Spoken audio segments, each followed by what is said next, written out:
वडिलोपार्जित जमिनीच्या वाटणीबाबत महसूल विभागाचा मोठा निर्णय। राज्यातील लाखो कुटुंबांसाठी दिलासादायक ठरणारा निर्णय महसूल विभागाकडून जाहीर करण्यात आला आहे।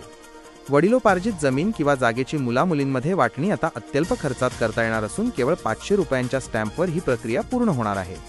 या निर्णयामुळे नागरिकांना 5,000 पासून तब्बल 30,000 रुपयांपर्यंतची थेट आर्थिक बचत होणार असून जमीन वाटप प्रक्रियेला मोठी गती मिळण्याची शक्यता आहे।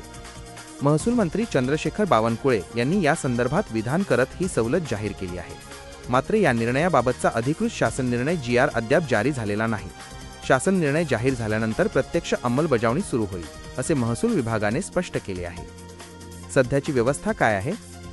सध्या महाराष्ट्र जमीन महसूल संहिता 1966 मधील कलम 85 नुसार संयुक्त धारणा असलेल्या जमिनीत एकापेक्षा अधिक सहधारक असल्यास प्रत्येकाला आपल्या हिश्श्याच्या वाटणीसाठी जिल्हाधिकाऱ्यांकडे अर्ज करता येतो।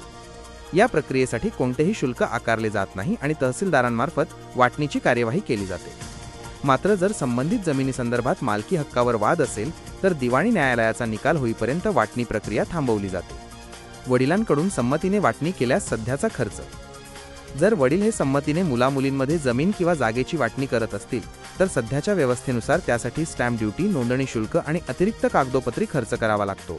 मालमत्तेचा प्रकार: स्टॅम्प ड्युटी, नोंदणी फी, जमीन साधारण 1 ते 2% नोंदणी फी द्यावी लागते, जागा 2%, 1%। यामुळे अनेक नागरिकांवर आर्थिक भार पडत होता।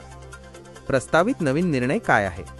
प्रस्तावित नव्या निर्णयामुळे मात्र ही संपूर्ण प्रक्रिया अत्यंत सुलभ होणार आहे। सर्व वारसांची लेखी संमती आणि वाटप होणाऱ्या क्षेत्राची स्पष्ट माहिती असलेला फक्त 500 रुपयांचा स्टॅम्प दुय्यम निबंधक कार्यालयात सादर करावा लागेल। यानंतर संबंधित जमिनीचे किंवा जागेचे हिस्से थेट मुलामुलींच्या नावे नोंदवले जातील। विशेष म्हणजे यासाठी अतिरिक्त स्टॅम्प ड्युटी किंवा नोंदणी शुल्क भरावे लागणार नाही। या निर्णयाचे फायदे: घरगुती पातळीवर होणारे मालमत्तेचे वाद कमी होण्यास मदत होईल। वडिलोपार्जित संपत्तीच्या वाटपासाठी वर्षानुवर्षे प्रलंबित असलेली प्रकरणे जलद गतीने निकाली लागू शकतील। नागरिकांसाठी आवाहन: सोलापूरचे जिल्हा मुद्रांक शुल्क अधिकारी अनिकेत बनसोडे यांनी यासंदर्भात स्पष्ट केले की सध्या लागू असलेल्या नियमांमध्ये बदल होणार असून त्याबाबतचा शासन निर्णय जाहीर झाल्यानंतरच प्रत्यक्ष कार्यवाही करता येईल।